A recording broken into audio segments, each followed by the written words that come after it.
Cole Ashford had buried 2 men from his platoon and 1 from his own family, and he'd learned a long time ago that grief and paperwork travel together. Nothing prepared him for the specific flavor of dread that came from opening his mailbox on a Tuesday afternoon in April and finding a certified letter from the Comfort Creek Ranch Estates Homeowners Association, informing him that his 2 guard alpacas, Zeus and Apollo, were in violation of Section 7.4 of the Declaration of Covenants, Conditions, and Restrictions, and that he had 30 days to remove them from the property or face a fine of $250 per day, per animal, accruing retroactively. Retroactively. He read that word 4 times, standing in his own driveway, with his boots still caked in the mud of his sheep pasture, and something in his chest went cold and quiet, the way it used to before a mission briefing. The letter was signed by Denise Halloway, President, Comfort Creek Ranch Estates Homeowners Association, Board of Directors. Underneath her signature, in smaller print, was a line that would matter more than anyone on that board understood.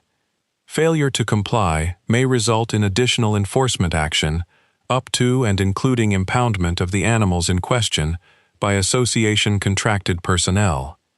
Impoundment. They were talking about seizing his alpacas.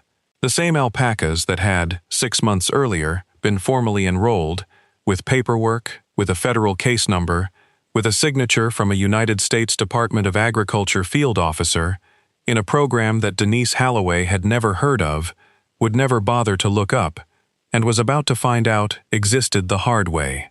Cole folded the letter, put it in his shirt pocket, and walked out to the pasture, where Zeus stood sentinel over 11 Rambouillet ewes, his long neck raised, his dark eyes tracking a hawk shadow crossing the grass. Apollo grazed nearby, unbothered, the way he always was, because nothing in Comfort Creek Ranch Estates scared an alpaca that had already faced down a coyote pack twice his size. "They want to take you boys," Cole said out loud. "To no one. To everyone. To the wind. We'll see about that. Drop your city. And tell me, do you live in an HOA? I want to know how many are watching from behind enemy lines right now." Comfort Creek Ranch Estates sat in the hill country outside a small Texas town, the kind of development that had been sold to buyers 15 years earlier, with a brochure full of split-rail fences and watercolor renderings of longhorns grazing beneath live oaks.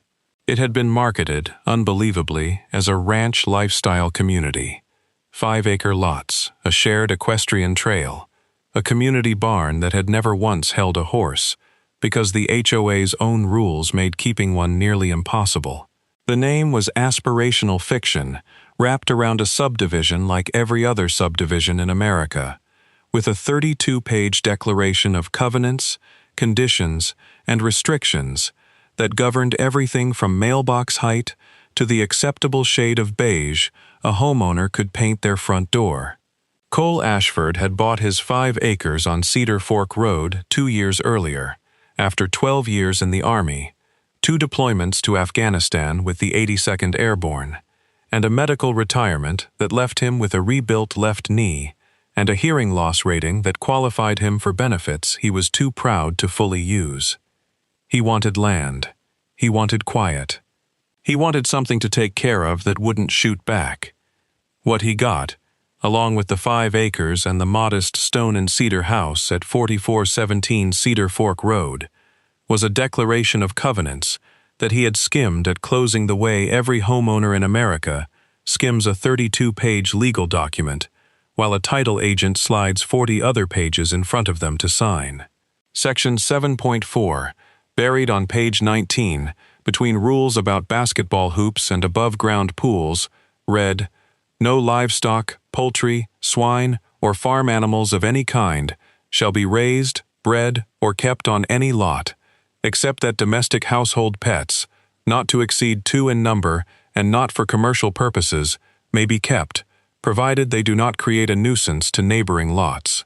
Cole hadn't thought much about that clause when he bought a small flock of Rambouillet sheep the following spring, partly because a neighbor 2 lots down kept chickens without incident, and partly because he genuinely believed, as a lot of homeowners genuinely believe, that reasonable people write reasonable rules, and reasonable boards enforce them reasonably.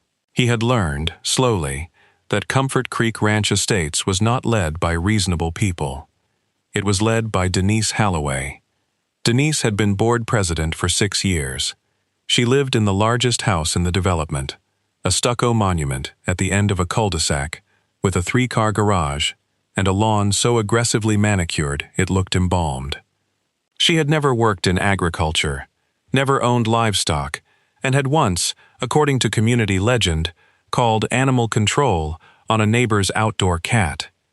She ran the HOA, the way some people run small countries, through a mixture of procedural technicality, selective memory, and the unshakable belief that she alone understood what Comfort Creek Ranch Estates was supposed to be. What Denise wanted, more than compliance, was control.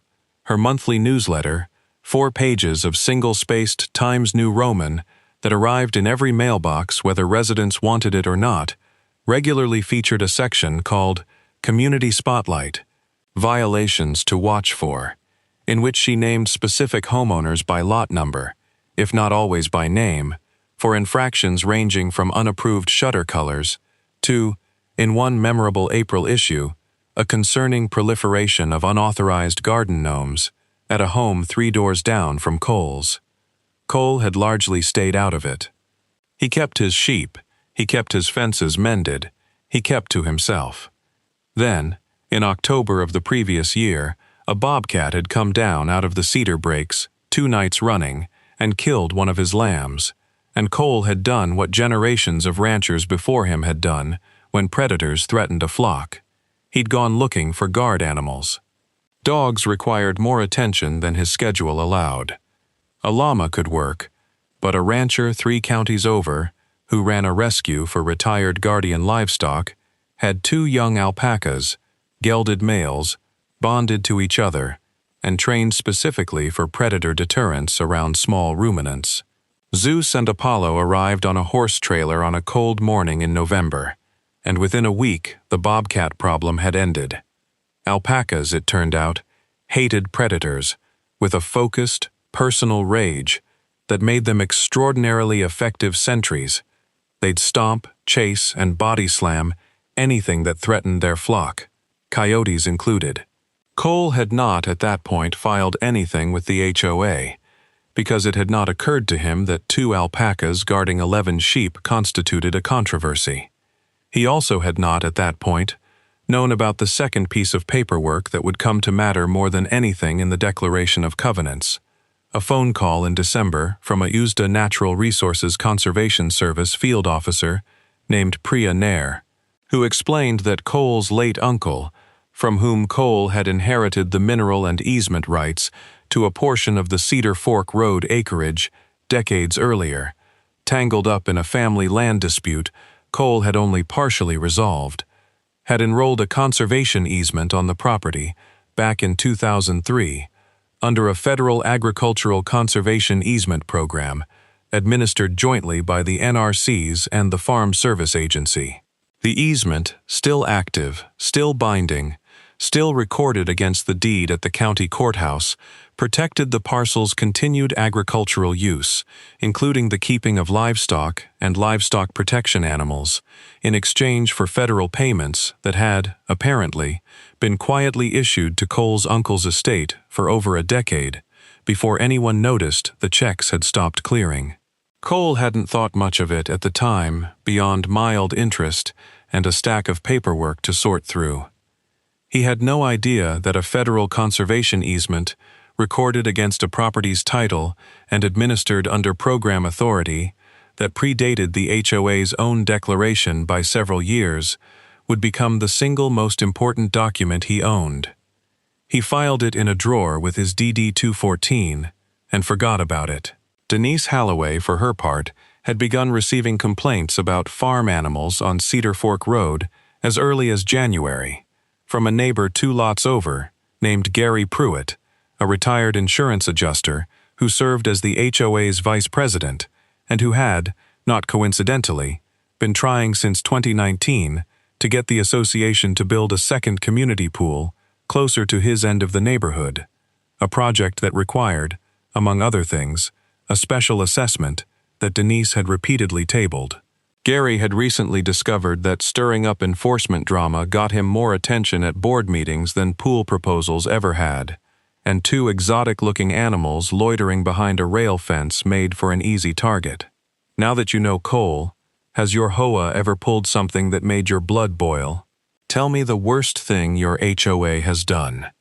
The first letter, dated January 22nd, was a courtesy notice, the kind of thing that arrives with a tone of manufactured concern, informing Cole that the association had received reports of livestock on his property and reminding him of Section 7.4. Cole, still recovering from a bad flu that winter and genuinely unaware the alpacas constituted an official problem, called the HOA's management company, a firm called Pinnacle Community Management that handled compliance for 11 subdivisions across 2 counties, and spoke to a compliance coordinator who told him, not unkindly, that alpacas probably counted as livestock and he should probably get rid of them. He didn't, partly out of stubbornness, mostly because removing Zeus and Apollo meant leaving his sheep undefended, and he'd already lost 1 lamb to a bobcat. He wrote back, a polite, measured letter, the kind a soldier trained to follow chain of command instinctively writes to authority, explaining that the alpacas were livestock guardian animals protecting his flock, not decorative farm pets, and that he believed the arrangement fell outside the intent of Section 7.4. He heard nothing for 6 weeks. Then, on March 8th, a second letter arrived, a formal notice of violation, citing Section 7.4 and Section 12.2, the fine schedule, and informing him that a hearing before the board's Architectural and Compliance Committee had been scheduled for March 14th at 7 p.m. in the community clubhouse. Cole went to that hearing expecting a conversation. What he got was a tribunal. The clubhouse meeting room held maybe 40 folding chairs, and on the night of March 14th, nearly all of them were full. Not because Comfort Creek Ranch Estates residents were passionate about livestock policy, but because Denise Halloway's newsletter had, in the preceding week, run an item titled, Alpaca Controversy on Cedar Fork Road Threatens Community Standards, which had turned Cole's private problem into neighborhood theater.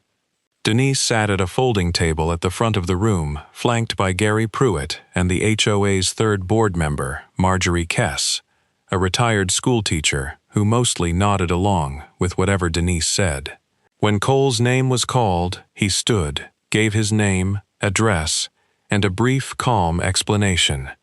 The alpacas were livestock guardian animals, not pets and not commercial livestock, kept specifically to protect his sheep from predator activity, documented as recently as October of the previous year. He offered to show photographs. He offered vet records showing the animals were gelded, non-breeding, and had no commercial value or purpose beyond guardianship. Denise cut him off before he finished. Mr. Ashford, Section 7.4 doesn't have a carve-out for what an animal's job is. A farm animal is a farm animal. The board doesn't make exceptions because someone finds a creative label for it. They're guard animals, Cole said, same as a dog would be, if a dog could actually stop a coyote. Then get a dog, Gary Pruitt said, and a ripple of laughter went through part of the room. The part, Cole would later learn, that Gary had specifically invited. The vote was 3-0. The board found Cole in violation of Section 7.4, upheld the fine schedule of $250 per day per animal, and gave him a final compliance deadline of April 30th, 60 additional days, after which, the minutes would later read, verbatim, the association reserves the right to pursue additional enforcement remedies, including lien filing and impoundment of the animals in question, through a licensed association contracted handler. Cole drove home that night with his jaw tight enough to ache, called his sister in San Antonio, and said the words that would end up defining the next 4 months of his life. They think this is a fight about alpacas. It's not. It's a fight about whether I get to defend what's mine. And I've done that before, and I know how.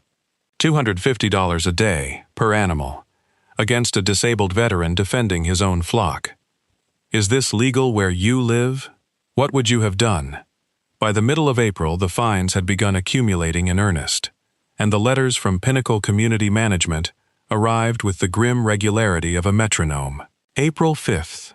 A notice of continuing violation, informing Cole that fines had begun accruing as of March 14th, the date of the hearing, retroactive to the original January complaint under a clause in Section 12.2 that Cole hadn't previously noticed, which allowed the board to backdate fines to the date of first documented violation rather than the date of formal notice. By April 20th, the accrued balance stood at $9,250.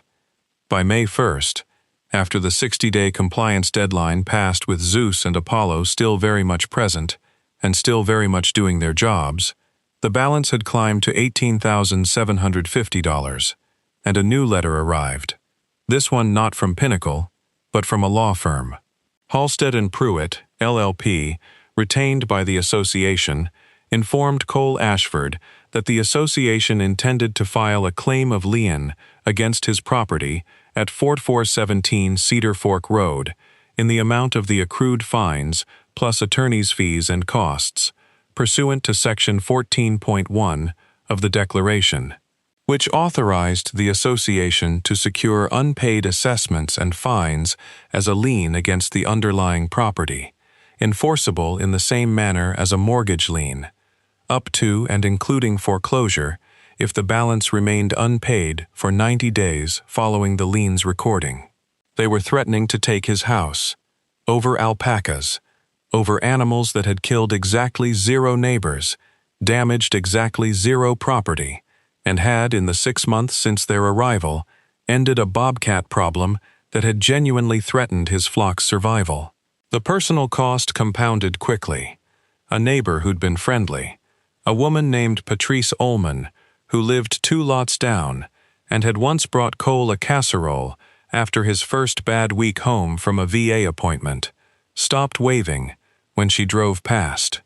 At the grocery store in town, a man Cole vaguely recognized from the community, never introduced himself, never would, muttered something about that alpaca guy to his wife, loud enough to be heard, not loud enough to be confronted. Denise's newsletter ran a second item in late April. Compliance update. Cedar Fork Road situation escalates, which stopped short of naming Cole directly, but included enough identifying detail. Lot number, the specific animals, the specific fine amount, that anyone in the community with basic reading comprehension knew exactly who was being discussed and exactly how much trouble he was in. Cole's sister, Angela, drove up from San Antonio the first weekend of May, sat at his kitchen table, and watched him lay out 4 months of correspondence in neat, chronological stacks, the same methodical organization he'd once used to prep after-action reports. "You're not going to just take this," she said. It wasn't a question. "No," Cole said. "I'm not." What he did next started, as these things often do, with a phone call he almost didn't make. The USDA field officer, Priya Nair, picked up on the 3rd ring, and when Cole explained, haltingly, because he still didn't fully understand what he was asking, that his HOA was threatening to lien and possibly foreclose his property over animals connected to the conservation easement she'd called him about back in December, there was a pause on the line long enough that Cole thought the call had dropped. "Mr. Ashford," Priya said finally, "can you send me copies of everything the HOA has sent you? Every letter, every fine notice, the lien threat, all of it. Today, if you can." He did. 2 days later, Priya called back, and this time her voice had a different quality. Not surprised, exactly, but sharpened, the voice of someone who had found precisely the leverage point she'd been looking for. "Your uncle's easement," she said, "is recorded under the Agricultural Conservation Easement Program, administered jointly by NRC X and the Farm Service Agency, and it predates your HOA's Declaration of Covenants by 4 years. It specifically protects, and I'm reading you the language directly, continued agricultural use of the protected acreage, including the keeping of livestock, poultry, and livestock protection animals necessary to the operation of an agricultural enterprise on the property. Mr. Ashford, that's federal law layered on top of a recorded property interest. And under the Supremacy Clause and established preemption doctrine, a homeowners association's private covenant cannot override a federal agricultural easement recorded against the same parcel. Your alpacas aren't just allowed under the easement. They're specifically the kind of animal the easement contemplates protecting. Cole sat with that for a long moment. So the HOA doesn't have a case. The HOA, Priya said carefully, has a case if they want to spend money finding out they're wrong in federal court. I can't give you legal advice, Mr. Ashford. That's not my role. But I can tell you the easement exists, it's active, it's recorded at the county courthouse, and USDA takes violations of easement-protected agricultural rights seriously, especially when a private entity is attempting to impose fines and liens that would effectively force a landowner out of compliance with a federal conservation contract. I'd also tell you that our regional office has an INTA, Farm and Ranch Protection Compliance Liaison, who handles exactly this kind of conflict, and I'd strongly recommend you loop her in, along with an attorney. Cole just made a critical move, pulling in the federal officer who administered his uncle's decades-old easement instead of hiring a lawyer first. Was that the right call? What's your strategy? Cole's next move was to find a lawyer, and here the story took a turn that Denise Halloway would later describe, in a moment of candor she probably regretted, as genuinely unfair, though not for the reason she meant it.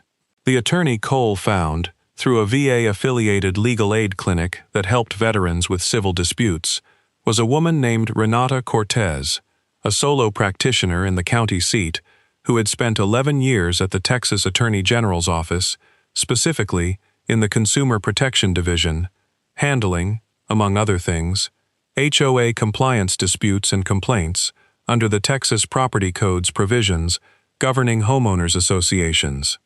Before going into private practice, Renata read through Cole's file in one sitting and called him back the same evening. "Mr. Ashford," she said, "I want to be very clear with you about what we have here, because it's better than you think. You've got 3 separate legal problems working in your favor. First, the federal easement. That's the big one. That's a preemption argument that, frankly, most HOA boards have never even heard of, and their management companies definitely haven't trained for. Second, under Texas Property Code Chapter 209, the Texas Residential Property Owners Protection Act, associations are required to follow specific notice and hearing procedures before levying fines and pursuing liens. And I want to review whether Comfort Creek followed those to the letter, because boards like this almost never do.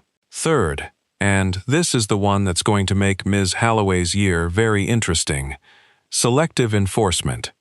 If there are other properties in this development keeping animals that arguably violate Section 7.4 without facing fines, that's evidence the rule is being weaponized against you specifically, rather than enforced consistently, which matters both legally and, frankly, in the court of public opinion. Cole hired her that night.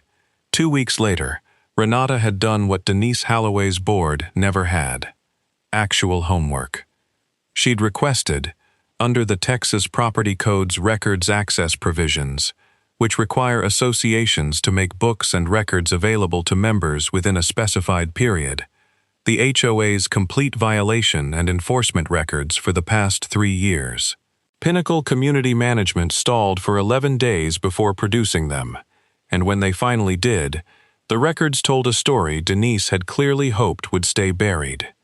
A homeowner on Windmill Court, 2 streets over, kept 6 laying hens in a coop behind a privacy fence, a clear Section 7.4 violation, and had received exactly 0 notices because the homeowner's husband golfed with Gary Pruitt on alternating Saturdays.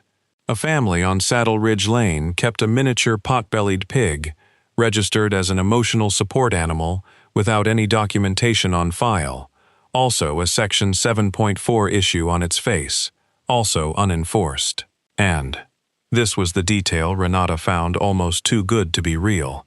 Denise Halloway herself, 4 years earlier, had kept 2 goats on her own 5-acre lot for 8 months, ostensibly for weed control, before quietly rehoming them after a neighbor's complaint that Denise herself, as board president at the time, had simply declined to log or act on. Renata sent a formal demand letter to Halstead and Pruitt on May 20th. It ran 11 pages. It laid out the federal easement and USDA preemption argument in exhaustive detail, attached a supporting letter from Priya Nair's regional office, confirming the easement's active status and its explicit protection of livestock guardian animals as part of continued agricultural use. It laid out the Chapter 209 procedural deficiencies in the board's fine and hearing process, including the retroactive backdating of fines to a date prior to formal notice, which Texas law arguably prohibited. And it laid out, with names, addresses, and dates, the selective enforcement pattern, including Denise Halloway's own goats. The letter closed with a formal demand: rescind all fines against Cole Ashford, withdraw the threatened lien, issue a written apology and correction in the HOA's next community newsletter, and adopt a written, non-discriminatory enforcement policy for Section 7.4 going forward, or face a lawsuit seeking declaratory judgment on the federal preemption issue, damages for wrongful lien threat, and attorney's fees, which under Texas law, in cases of associations acting outside their statutory authority, could be assessed against the board. Cole didn't stop there. On the advice of a friend from his old unit, who now did social media work for a veterans advocacy nonprofit, he posted a measured, factual account of what had happened. No rage, no name-calling, just documents, dates, and photographs of Zeus and Apollo standing guard over the flock, to a regional Facebook group for Texas Hill Country residents, with nearly 40,000 members. It was picked up within 36 hours by a local news station's digital desk, then by a statewide outlet, under a headline that made Denise Halloway's stomach drop the first time she read it. Texas HOA tries to seize Veterans Guard alpacas, doesn't realize ranch is protected by federal program. The board's regular monthly meeting on June 11th was, by unanimous later agreement of everyone who attended, the most contentious in Comfort Creek Ranch Estate's 15-year history.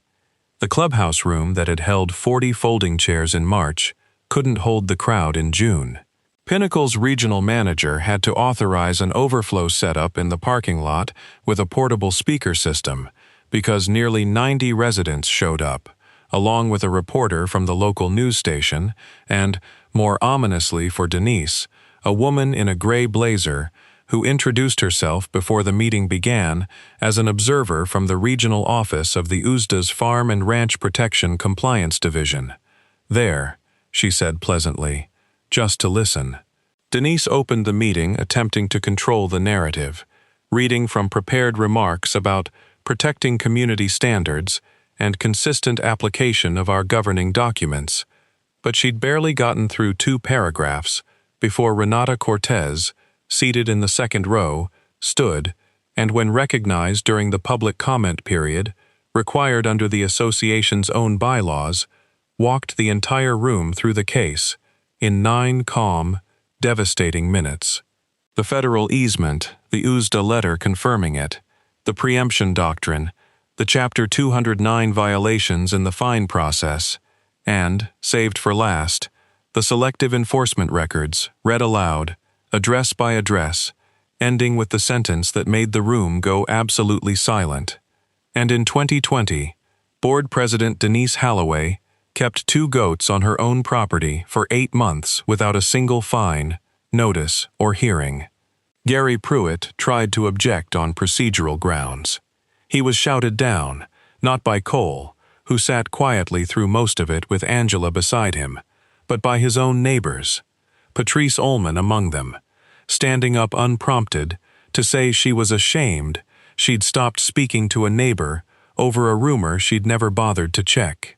A man Cole didn't recognize stood and asked, simply, whether the board understood that they'd spent HOA dues, his dues, on legal fees to threaten a veteran's home over animals that were, by federal record, specifically protected. Marjorie Kess, visibly rattled, was the first to break. She moved, on the spot, to rescind all fines against Cole Ashford and formally withdraw the threatened lien. Gary Pruitt, sensing which way the room had turned, seconded it before Denise could stop him. The vote was 2-1, Denise the lone dissent, and it passed to applause loud enough that the reporter in the back row had to ask people to quiet down so she could get usable audio. It wasn't quite over. Denise, in the weeks that followed, attempted to hold on, first by claiming the vote had been procedurally improper because it hadn't been on the posted agenda, a claim Renata dismantled in a 2-paragraph letter citing the association's own bylaws emergency motion provision. Then, when a recall petition began circulating among homeowners, furious at both the fiasco and the news coverage embarrassing their entire community, Denise tried to frame herself as a victim of mob mentality. It didn't work. The recall petition gathered signatures from 61% of the community, well past the threshold the bylaws required, within 17 days. At a special meeting on July 9th, Denise Halloway was formally removed as board president and as a director, replaced on an interim basis by Marjorie Kess, who, to her credit, spent her first act in the role personally drafting a letter of correction and apology to Cole Ashford, published in full in the HOA's August newsletter, under the headline Denise had never wanted printed, Correction and Apology, Cedar Fork Road. After everything Cole went through, was it worth it? Have you fought your HOA? Won or walked away? Tell me your story. Phase 7. By September, the fines were gone, the lien threat was withdrawn, and Comfort Creek Ranch Estates had a new, board-adopted written policy on livestock guardian animals, drafted with input from Renata Cortez and, at Cole's specific insistence, modeled explicitly on federal and state right-to-farm protections, so that no future homeowner would have to fight the same battle from scratch. The policy carved out clear, documented exceptions for guardian animals protecting legally kept livestock, required any future enforcement to be applied uniformly and logged transparently, and explicitly noted that any property under an active federal or state agricultural conservation easement was presumptively compliant regardless of Section 7.4's general language. Zeus and Apollo still stand watch over Cole's flock on Cedar Fork Road, unbothered by any of it, the way guard alpacas generally are unbothered by anything that isn't an actual predator. The sheep have had 2 lambing seasons since, without a single loss to a bobcat or coyote. Patrice Ullman waves again, and last spring brought over a second casserole, this one accompanied by an actual apology, instead of just an assumption she'd been wrong to make in the first place. Denise Halloway sold her house 11 months later and moved out of state, according to the sort of second-hand neighborhood information that travels through a place like Comfort Creek Ranch Estates, whether anyone means to spread it or not. Gary Pruitt still lives there, and by most accounts keeps his complaints about board matters to himself now, or at least to himself and whoever will listen at the actual clubhouse pool the special assessment eventually funded. Fair and square, the ordinary way. Through a vote, nobody had to fight a federal battle to win. Cole Ashford still keeps the folder of every letter Halstead and Pruitt ever sent him, filed in the same drawer as his DD-214 and the conservation easement that saved his home. Not out of bitterness, he says, but because a man who's been in a fight worth winning tends to keep the paperwork that proves he won it. If your HOA has ever gone after something you love over a rule that made no sense, or if you've got a federal program, an easement, or a piece of paper buried in a drawer that your board doesn't know exists yet, tell me about it below. This channel exists because your stories keep finding their way to me. one certified letter at a time.